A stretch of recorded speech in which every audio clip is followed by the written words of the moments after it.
Louvado seja o nome do Senhor. Amém, queridos irmãos? Só em Jesus existe a paz real, só em Jesus existe a verdadeira alegria e só em Jesus existe a verdadeira felicidade. Nenhuma delas pertence a esse mundo. A paz do Senhor não pertence a esse mundo, nem tem nada a ver com esse mundo. Me lembro quantas vezes eu já disse isso na igreja, né? A alegria que o Senhor nos dá não pertence a esse mundo. É uma satisfação na sua palavra, é uma satisfação, uma alegria na vida eterna, é uma satisfação naquilo que transcende, né? Como temos aprendido sobre a fé, é aquilo que transcende, é aquilo que ao ouvir gera alegria no nosso coração. Por quê? Porque nós fomos achados por Jesus Cristo. Ele tirou as escamas dos nossos olhos, destampou os ouvidos que estavam agravados, surdos, ensurdecidos pelo barulho desse mundo. O Senhor abriu os nossos ouvidos e nós ouvimos a sua santa graça, nós ouvimos o seu evangelho. A Bíblia, para muitos irmãos, é só mais um livro, inclusive antigo. Para nós é a palavra de Deus, para nós é a santa palavra que gera fé em nós quando nós a ouvimos, que gera alegria no nosso coração.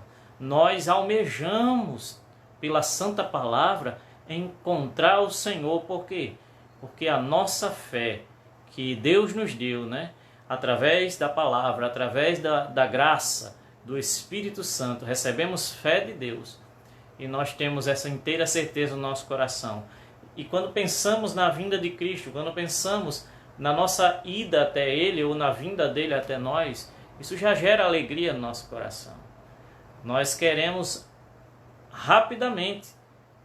Por quê? Porque geralmente somos muito ansiosos, mas um dia estaremos para sempre com o Senhor.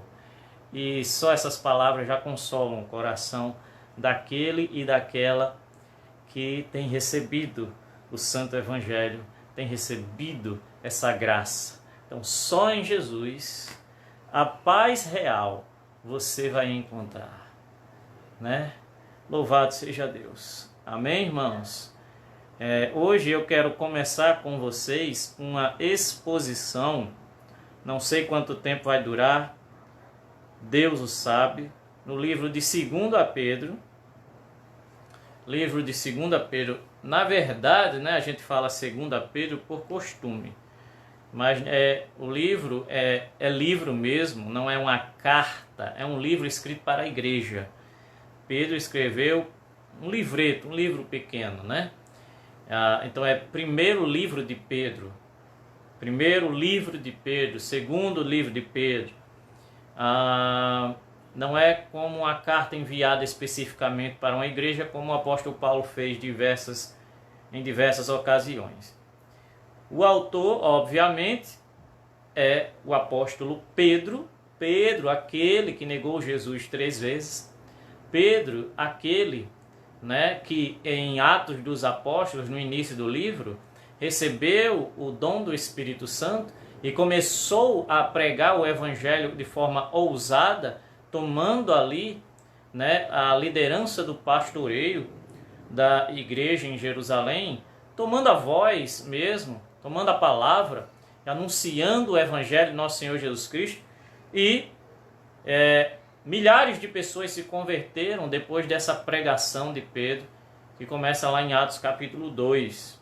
Então Pedro, por volta de 68 depois de Cristo, ele escreve esta carta. Amém? 68 depois de Cristo.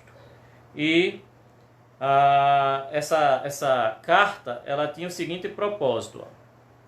Em resumo, tá, irmãos? Pedro, primeiramente, sabia que o seu tempo era curto, ou seja, Pedro já tinha uma ideia de que a sua morte era iminente. Ele estava sabendo que, de alguma forma, os seus dias já estavam finalizando aqui nessa terra. Então ele escreve esta carta porque as igrejas estavam enfrentando um perigo que era imediato. Várias ameaças que surgiram contra a fé. E ele vai tratar isso do percorrer do livro. Primeiramente, ele desafiou os crentes a se tornarem mais maduros em sua fé e adicionar à fé virtudes cristãs específicas. Nós vamos ver também neste livro, já ali no primeiro capítulo. Assim, tornando, ou seja, cada crente acrescentando à sua fé as virtudes de Cristo neles, né, as virtudes cristãs, esses irmãos se tornariam mais produtivos na obra do Senhor. Então, ele dá esse grande incentivo para os cristãos e também reforça da verdade sobre a segunda vinda do Senhor Jesus Cristo. Amém? E no final, ele novamente os encoraja a crescerem na graça e no conhecimento da pessoa do nosso Senhor e Salvador Jesus Cristo. Amém? Depois eu trago aí um resumo um pouco mais abrangente para vocês. A princípio, abre lá em 2 Pedro, capítulo 1. Segundo livro de Pedro, capítulo 1. Nós vamos meditar, irmãos, creio eu, só no verso 1. Pode parecer pouco, mas realmente esse verso 1, assim como todo o capítulo 1, já é muito rico, irmãos, muito rico. E o que o Senhor nos dê a graça, né, de ao lermos, compreendermos e ao meditarmos, né, termos realmente a santa verdade do Senhor, né, reinando em nossos corações, palavra plantada em nossos corações. Vamos lá, 2 Pedro, 2 Pedro, capítulo 1. 2 de Pedro, capítulo 1. Começa assim: Simão Pedro, escravo, em algumas traduções traz a palavra servo, e apóstolo de Jesus Cristo, aos irmãos que, mediante a justiça de nosso Deus e Salvador, Jesus Cristo, receberam conosco uma fé igualmente valiosa. Eu acabei de usar a versão King James, mas eu quero ler também na versão NVT, Nova Versão Transformadora, que diz assim: Eu, Simão Pedro, escravo e apóstolo de Jesus Cristo, escrevo essa carta a vocês que compartilham de nossa preciosa fé, concedida por meio da justiça de Jesus Cristo, nosso Deus e Salvador. Louvado seja Deus. Oremos, igreja. Senhor, nos dê a graça, Pai, de compreender a Tua palavra através do Teu santo evangelho, que os nossos olhos possam ser iluminados, Pai, e que através deste livro do apóstolo Pedro, Pai, sejamos enriquecidos em nossa fé, Pai. Fé para em todo tempo estarmos firmes. Fé para o momento de alegria e o momento de tribulação. Senhor, em nome de Jesus, pedimos graça e misericórdia nessa hora. Amém? Louvado seja Deus. Então, nós vamos entender completamente esse versículo com a graça de Deus sobre todos nós. Primeiramente, o que me chama a atenção, deve chamar a sua também, é que Pedro, já no início da carta, ele diz: Eu, Simão Pedro, escravo e apóstolo. Essa palavra que ele usou como escravo também pode normalmente ser traduzida como servo. Louvado seja Deus. E na época dos apóstolos, na época de Jesus, a escravidão era diferente do que nós conhecemos, né? A escravidão naquela época, apesar de ser uma vida de quem era escravo, né, servir aos seus senhores numa vida dura, numa vida difícil, mas eles não eram tratados como os escravos que nós tivemos aqui no Brasil e em outros países, né, vindos da África. Não é essa a realidade. Ali era uma escravidão onde as pessoas eram tratadas completamente como animais, né? Infelizmente, os seres humanos foram sim capazes de fazer isso. Infelizmente. O escravo na época dos apóstolos Nós vemos isso também desde o Velho Testamento. Esses escravos, eles eram servos, né? Os judeus, principalmente, na tradição também que vinha ali da Grécia, dos gregos, né?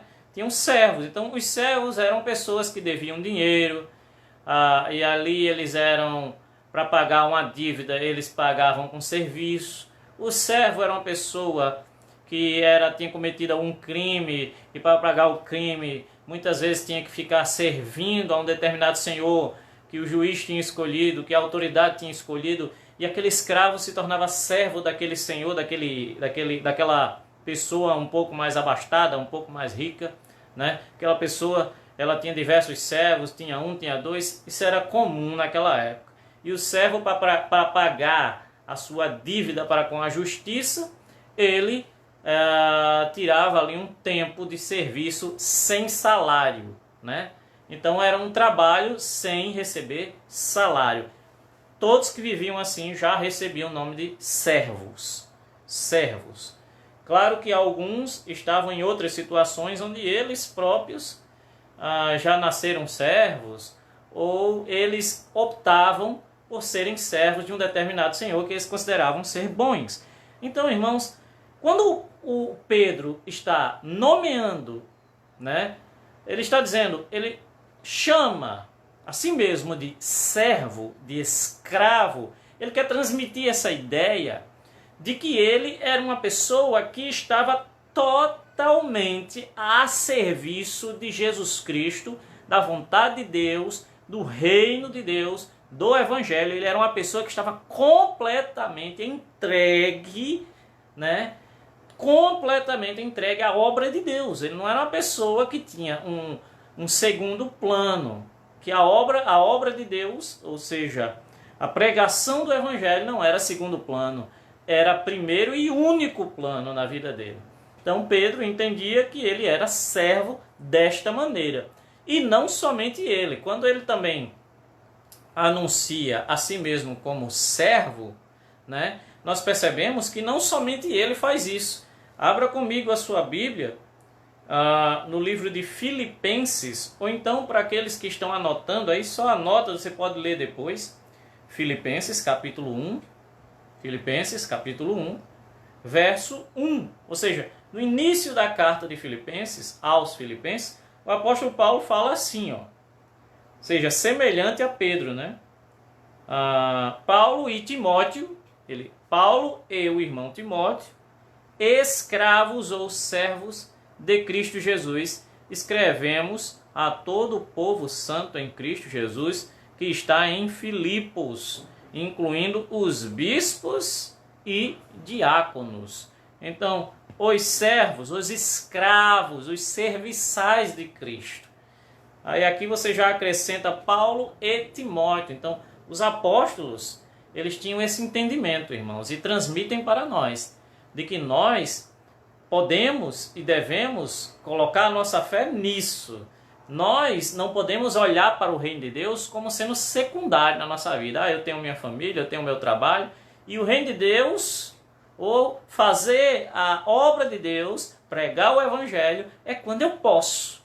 É aquele tempo que me sobra, ou é a ideia que eu tenho depois de tudo que eu faço para mim mesmo, de tudo que eu faço para minha família. Aí vem a obra de Cristo. E eu me lembro das palavras de Jesus, que diz que aquele que não deixa pai e mãe, irmãos e irmãs, não é digno dele.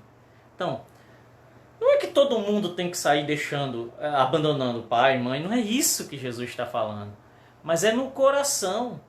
Você tem que compreender a verdade de que, ou abrir o seu coração, melhor dizendo, para essa verdade de que o reino de Deus, a vontade de Deus na sua vida, faz de você servo de Deus em tempo total, em todo o tempo. Você é serva do Senhor. Amém? Segundo, ele diz que é apóstolo, ou seja, literalmente era enviado da parte de Deus, né? apóstolo de Jesus Cristo. Hoje, esse título de apóstolo, várias pessoas se nomearam, né, apóstolos. Várias pessoas se intitularam apóstolos.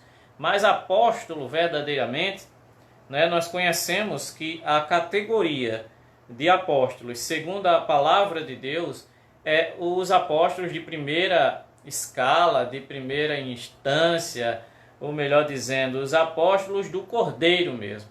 Esses são os apóstolos bíblicos, que são os 12 apóstolos, incluindo aí Matias, que foi escolhido após a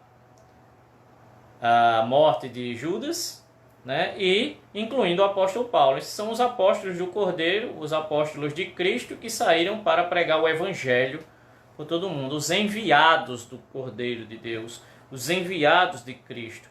Aí você pergunta, mas pastor, lá no livro de Efésios capítulo 4, verso 11, diz que tem apóstolos. Sim, nós acreditamos que qualquer pessoa que crê, né, um homem, uma mulher que crê, que foi um enviado de Deus para começar uma obra em algum lugar, principalmente enviado ou apostolado a ir um lugar que o Senhor o levou para abrir uma igreja, para começar a obra de Deus ali, até em países distantes. É uma pessoa que tem um ministério apostólico, ok? Mas nem por isso existe hoje o título de apóstolo, ok? As pessoas, elas são muito hoje apressadas por títulos, desejosas por títulos, desejosas por rótulos, né? Na verdade, o que já pensou se trocasse a palavra apóstolo por enviado? Esse irmão aqui é um enviado do Senhor, alguém que foi enviado pelo Senhor. Aí as pessoas não querem, porque não dá o tom de liderança, de autoridade. É só um enviado. É um enviado, tá bom. Então, elas querem patentes. E isso, infelizmente, né, irmão? Isso é o ser humano querendo ser o que não é necessário. Vamos continuar. Então, Simão Pedro, escravo e apóstolo de quem? De Jesus Cristo. Escrevo esta carta, ou seja, ele transmite que ele é o escritor. Então já fica claro, ao contrário de algumas cartas aí, que nós temos que esmiuçar para descobrir quem escreveu, não. Aqui é claro, o apóstolo Pedro escreveu. Segundo ponto que nos chama a atenção nesse versículo, ele diz, escreva essa carta a vocês, que partilham de nossa preciosa fé, concedida por meio da justiça de Cristo Jesus. Fé concedida significa uma fé que foi dada, uma fé que foi recebida, uma fé que foi obtida através da graça de Deus. Amém? E isso aqui nos chama a atenção, irmãos, porque muita gente não compreende que fé é um dom. Tem muita gente, irmãos, que pensa que o indivíduo A tem mais fé do que o indivíduo B, porque ele aparenta ter mais fé do que o indivíduo B. A pessoa, indivíduo A, muita gente pensa, aquele fulano ali, aquele irmão tem mais fé porque ele ora de forma mais intensa, então ele tem mais fé. Não, aquele outro ali, ele anda com a Bíblia de estudo, ele tem mais fé. Não, aquele irmão ali é porque ele é pastor, então se ele é pastor, ele tem mais fé. Só que fé, irmãos, é um dom. Vamos ver isso, irmãos? É um dom da graça de Deus. Isso está escrito no livro de Efésios, capítulo 2, verso 8, que vocês conhecem bem. Porquanto pela graça sois salvos, por meio da fé. Pela graça vocês são salvos, por meio da fé. Isso não vem de vós, é dom de Deus.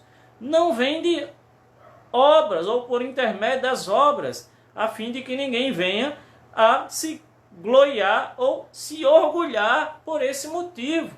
Então, olha só, o apóstolo Paulo falando aos Efésios, falando a nossa vida, ele está dizendo, verso 8, verso 9, como nós somos salvos? Pela graça, por meio da fé, por intermédio da fé. E aí ele diz, e isto, tanto a graça, quanto a fé, quanto a salvação, tudo que está nesse pacote, né, não vem de vós, é dom de Deus. Irmãos, é muito simples. A fé é um dom da graça de Deus. A fé é um dom. Dom, a própria palavra graça, que é a palavra charis, né? A própria palavra significa presente, dom, dádiva, riqueza celestial dada imerecidamente, irmãos. Favor, graça. Então nós temos uma dificuldade de compreender graça, porque nós vivemos num sistema um sistema meritocrático, um sistema onde o que se recebe por um motivo. Não tem motivo, irmão. Graça é graça. Amém? Então, se alguém tem mais fé, é porque naquele momento Deus o deu mais fé. Se alguém tem menos fé, é porque Deus naquele momento deu menos fé. Ok? Agora, também existe um equívoco a respeito da fé. Como eu tenho falei acho que semana passada com vocês, fé, irmãos, nunca foi e nem será uma demonstração de uma pessoa que tem mais virtudes, que tem mais poder, que tem mais qualidades morais, éticas. Uma pessoa que tem fé, ela não significa que essa pessoa tem que ser um exemplo de tudo que é mais precioso e santo e divino. Não, irmãos. Uma pessoa que tem fé é uma pessoa que na riqueza, na pobreza, crê em Jesus. É uma pessoa que na alegria, na tristeza, crê em Jesus. É uma pessoa que vem a tribulação, ela crê em Jesus e não muda a sua confissão de fé. É uma pessoa que quando vem momento de abundância, ela não muda a sua confissão de fé, ela continua crendo no Senhor Jesus. É uma pessoa que abre mão da própria vida pelo Senhor Jesus. Mas, irmão, não significa que tem que ser uma demonstração de uma pessoa perfeita. A santidade, a perfeição, segundo Deus, vem com o conhecer, vem com o tempo, e as pessoas de Cristo vão cada vez mais sendo aperfeiçoadas em Cristo. Isso aí é outra questão. Amém? Então, vamos entender, primeiramente, que essa fé que o apóstolo Pedro está falando, que é uma fé que foi concedida, ele está falando de uma fé que foi dada pelo dom da graça de Deus. Uma fé que foi concedida, uma fé que foi presente, uma presenteada, né? Louvado seja Deus. E alguém pode perguntar assim, mas eu aprendi, pastor, que a fé ou crer vem do ouvir, né? Lá em Romanos 10. Então, a primeira pergunta que alguns me fazem é essa. Pastor, mas o crer não vem do ouvir? Então, como é que a fé é um dom se o crer vem do ouvir? Mesmo sabendo que está escrito em Efésios 2,8, alguns ainda têm a ousadia de fazer essa pergunta. Mas vamos lá. Eu pergunto para você que está me ouvindo nessa noite, louvado seja o nome do Senhor. Todos os que ouvem o Evangelho creem? Porque tem gente que usa esse versículo de Romanos capítulo 10, verso 17, dizendo assim, olha, a fé vem do ouvir, viu? Então quanto mais você ouve a palavra, mais fé é gerada, como se isso fosse um dispositivo, como se isso fosse uma cartilha, como se fosse um beabá da fé. Então, eu fico me perguntando, pessoas do mundo que não creem em Jesus, pessoas que têm outras religiões, como eu já vi em entrevistas, pessoas dizerem que já leram 3 vezes a Bíblia, mas que não creem em Deus.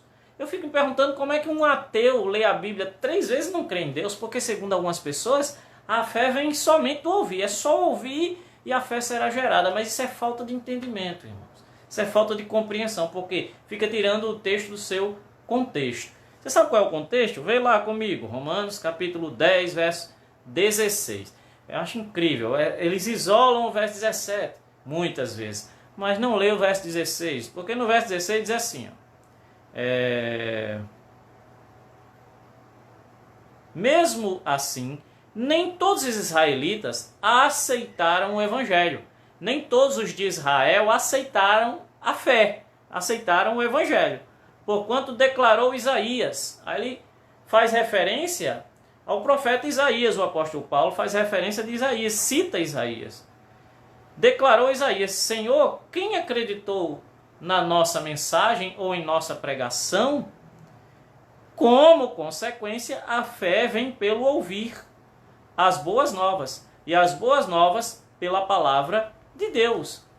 Quem ouviu, ouvir aqui no sentido de crer, ouvir aqui no sentido de aceitar, de atentar, né? É interessante que o contexto que o apóstolo Paulo está falando é dos israelitas que não creram, mesmo tendo ouvido. Aí ele faz aquele apelo, né? Ei, mas o crer vem do ouvir. Porque o único jeito de crer é ouvindo realmente. Realmente, só vamos crer através, né, desta forma que Deus deixou. O crer vem do ouvir. Mas entenda, quando você ouve a palavra, o que faz com que você creia e o teu vizinho não creia? Por que tem pessoas que sentam um ao lado da outra para ouvir a mesma palavra, um crê e o outro não crê? Porque Deus não concedeu o dom da fé. O dom, lembre de Efésios capítulo 2, isto é dom de Deus, não vem de vocês. Isto é dom, ele está afirmando a gente, isso é um dom de Deus, não vem de vocês, para que ninguém fique orgulhoso. Então vamos lá. A pessoa pergunta, mas o crer não vem do ouvir? Sim, mas se o crer viesse exclusivamente, compreenda comigo, se o crer vier somente pelo ouvir, todo mundo que ouvir vai crer. Vai virar uma regra. Todo mundo que ouvir o evangelho, obrigatoriamente ia crer. Mas não, irmão. Tem que ouvir, isso é a parte do homem, isso é a responsabilidade do homem. Parar, sentar e ouvir. Agora, para a fé ser gerada, aí é outra coisa. A fé só é gerada quando Deus do céu, pelo seu Espírito, derrama o dom, a unção, e você realmente, você crê no que você está ouvindo. Quantas vezes, irmãos, você que é crente, já tendo lido algum trecho da Bíblia, você leu lá algum trecho da Bíblia, você leu e você, amém. E aí você foi ouvir uma pregação, ou você releu 3 anos depois, e aquele texto saltou da Bíblia nos seus olhos, e você se alegrou no seu coração, e de repente você estava dizendo, meu Deus, eu já tinha lido isso aqui, mas agora sim eu compreendi. Por quê? Porque naquele momento, você já tinha lido, você já tinha ouvido, mas foi naquele momento que Deus concedeu fé. Isso é uma realidade, irmão. Isso é uma realidade. Por quê? Porque fé é um dom. Fé é um dom. E na verdade, irmãos, não somente a fé. Não somente a fé. Quando eu falar a palavra dom, você pode colocar no lugar da palavra dom, você coloca a palavra graça. Então, fé é um dom da graça. E não somente a fé, irmãos. Tudo na vida do crente e de qualquer pessoa que está no mundo é fruto da graça, irmãos. Olha só, compreenda. Tudo, sem deixar de fora nada. Vamos ser bem extremos aqui. Tudo, não deixe de fora nada. Tudo na vida é graça. Tudo.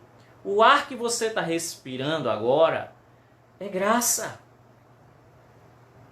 Porque se Deus deixasse de alimentar a natureza com o seu poder, a natureza por si só deixava de produzir o oxigênio que nós respiramos.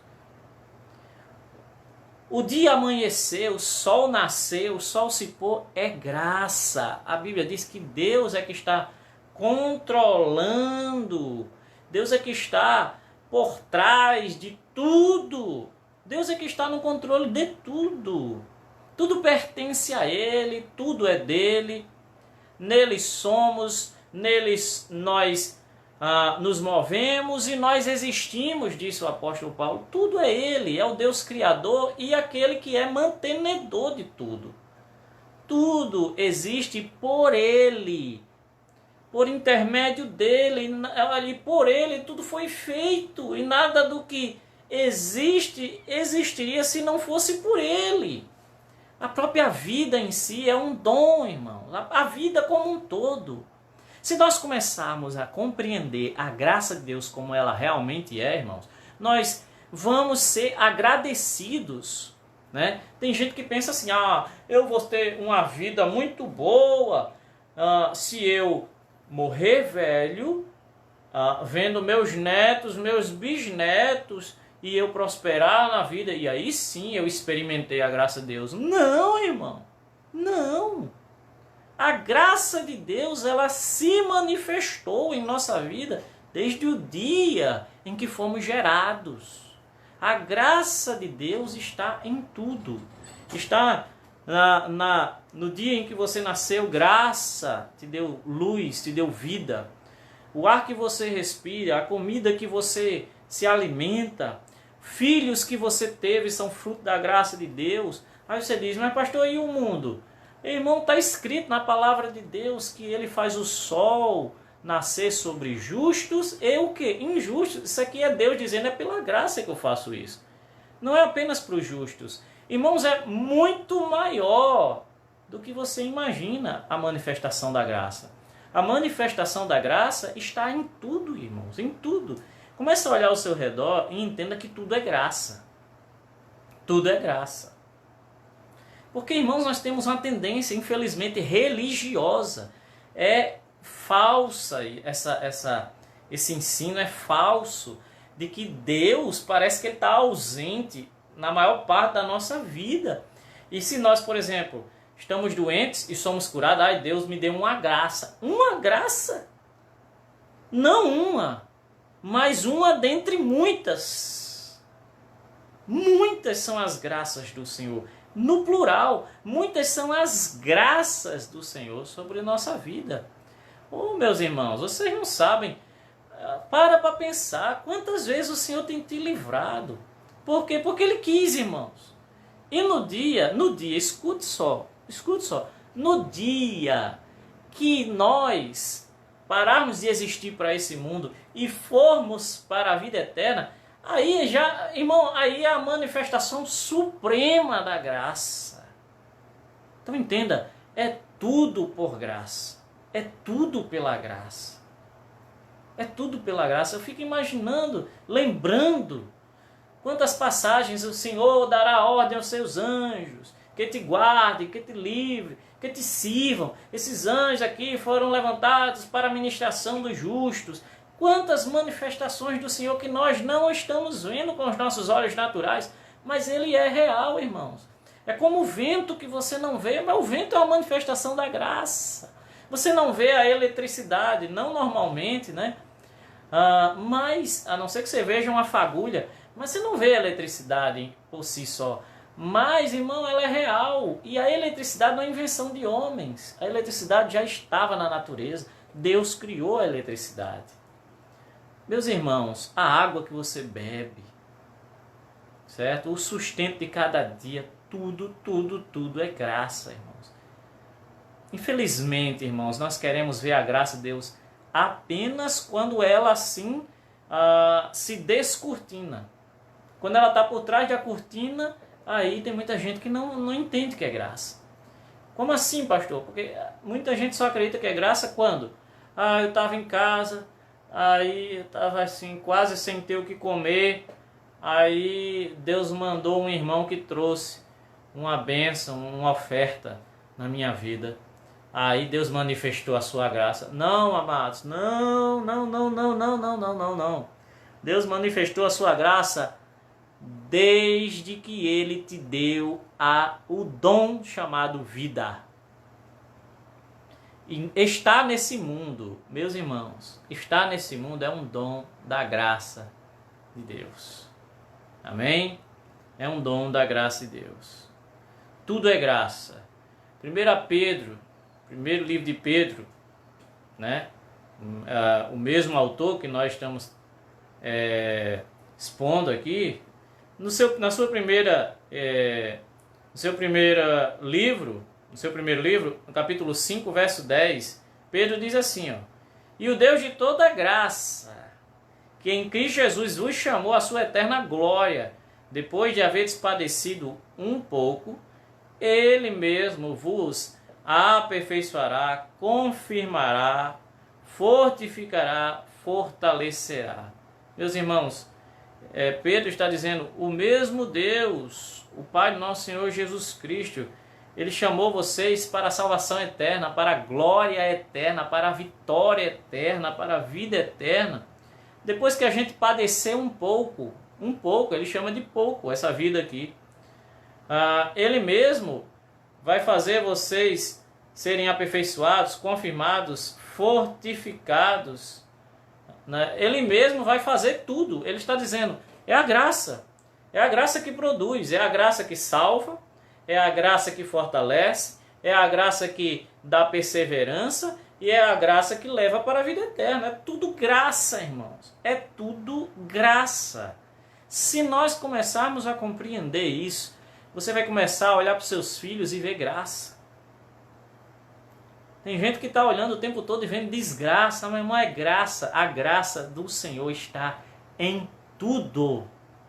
E além disso, a graça do Senhor se manifesta muito mais. Apesar de que a graça está sobre todo mundo, é a graça comum. Ela está sobre todo mundo, mas na vida do crente, na vida dos justos, existe uma graça além, que é a graça especial. Que é a graça de compreender a sua palavra, como eu já tenho falado aqui, que é a graça de ter dons especiais se manifestando na sua vida. Meus irmãos, é muita graça, é muita graça. Então, louvado seja o nome do Senhor. Eu, Simão Pedro, escravo e apóstolo do Senhor Jesus Cristo, escrevo esta carta a vocês, que compartilham da preciosa fé, uma fé igual à de Pedro, concedida por meio da justiça de Jesus Cristo, nosso Deus e Salvador. Amém? Um outro aspecto muito importante, né, que eu ia falar, mas não vai dar mais tempo, é essa questão da justiça de Jesus Cristo. Né? Essa fé foi concedida através da justiça de Jesus Cristo. Ele está apontando para a obra justificadora do Senhor Jesus Cristo. Através da obra da cruz é que nós recebemos esta graça chamada fé, vida eterna, fé igualmente preciosa. A fé igualmente preciosa, a fé que Pedro tinha. Louvado seja o nome do Senhor. Mas vai ficar para uma próxima vez, tá certo? Porque Deus é bom e sua palavra é a verdade. Louvado seja Deus.